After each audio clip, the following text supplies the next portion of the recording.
সন্দেশখালীর একের পর এক ভিডিও ভাইরাল হয়েছে আর ধুন্ধুমার কাণ্ড আজ সন্দেশখালীতে হয়েছে, যে ছবি আপনারা দেখছিলেন। অন্যদিকে নরেন্দ্র মোদী তিনি আজ ভোট প্রচারে এসে যে কথা বলেন, তৃণমূলকে আক্রমণ করে তিনি বলেন যে তৃণমূল নতুন কৌশল নিয়েছে, এমনই অভিযোগ করেছেন তিনি। পাল্টা মমতা বন্দ্যোপাধ্যায় আক্রমণ করে কি বলেছেন পরপর রাখবো। संदेशखाली में ये क्या कर रहे हैं ये पूरा देश देख रहा है।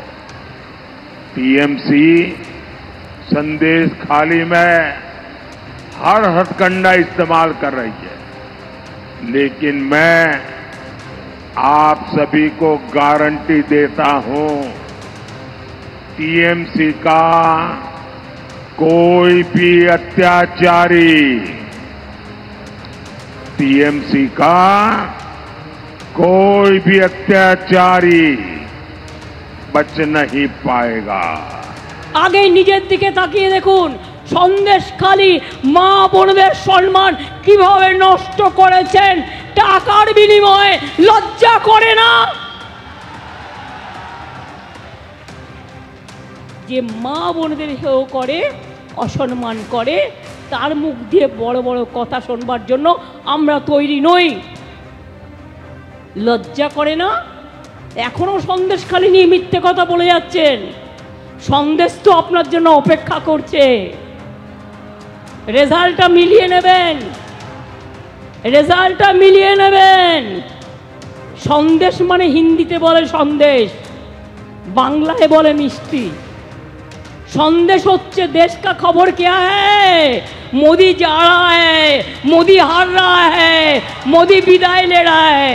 সন্দেশখালী জেলিয়াখালী পিঁপড়াখালী ফেরিঘাট থেকে অস্ত্র উত্তরে 24 ঘন্টা যেতে না যেতে ফেরিঘাটের ডাকাতি এবং ফেরিঘাটের মালিককে গ্রেপ্তারের অভিযোগ। আমরা এই মুহূর্তে রয়েছি পিঁপড়াখালী ফেরিঘাটে এবং গতকাল রাত 9টা নাগাদ ফেরিঘাট মালিক রামকৃষ্ণ ঘোষের অভিযোগ যে 7-8 জন দুষ্কৃতী আসে সশস্ত্র অবস্থায়, তারা কয়েক রাউন্ড গুলিও চালায় এবং তার কাছ থেকে নগদ 10-11 হাজার টাকা লুট করে।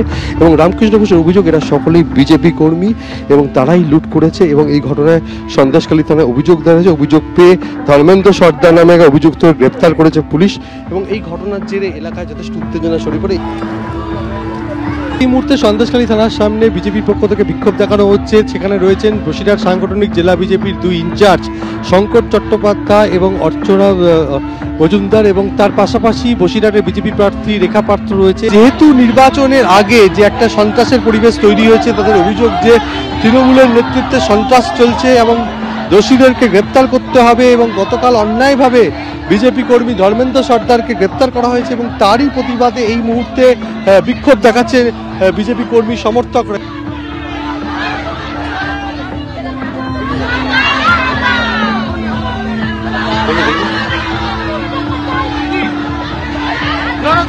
ওরা বিনা দোষে যারা অপরাধী তাদেরকে অ্যারেস্ট করা হয়নি। আজকের সাধারণ মানুষকে অ্যারেস্ট করছে, কি প্রমাণ করছে?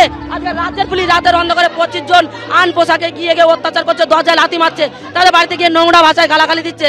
রাজ্যের পুলিশের সাহস হয় কি করে? তৃণমূলের ভাড়া করা গুন্ডা রাজ্যের পুলিশ জবাব দিতে হবে। সন্দেশখালী থানার সামনে বিজেপির বিক্ষোভকে কেন্দ্র করে রীতিমতো উত্তপ্ত পরিস্থিতি রণক্ষেত্রে চেহারা নিচ্ছে। এই মুহূর্তে আমরা দেখতে পাচ্ছি পুলিশের ব্যারিকেড ভাঙার চেষ্টা করছেন বিজেপি কর্মীরা এবং তাদের সঙ্গে রীতিমতো ধস্তাধস্তি চলছে। রীতিমতো উত্তপ্ত পরিস্থিতি এবং ব্যারিকেড ভাঙা কেন্দ্র করে পুলিশের সঙ্গে ধস্তাধস্তি বিজেপি কর্মীদের।